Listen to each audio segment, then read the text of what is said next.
जंग. माझ्या शाळेचं नाव जिजामाता पाटील स्कूल सातारा. मी आज तुम्हाला महात्मा फुले यांच्याविषयी काही 4 शब्द सांगणार आहे. ते तुम्ही शांतचित्ताने ऐकून घ्यावे अशी माझी विनंती आहे.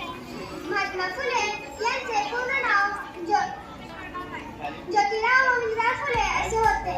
त्यांचा जन्म 11 एप्रिल 1827 साली सातारा जिल्ह्यातील कडगुण या गावी झाला. त्यांच्या पत्नीचे नाव सावित्रीबाई फुले असे होते. त्यांनी समाजसुधारक समाजाची स्थापना केली.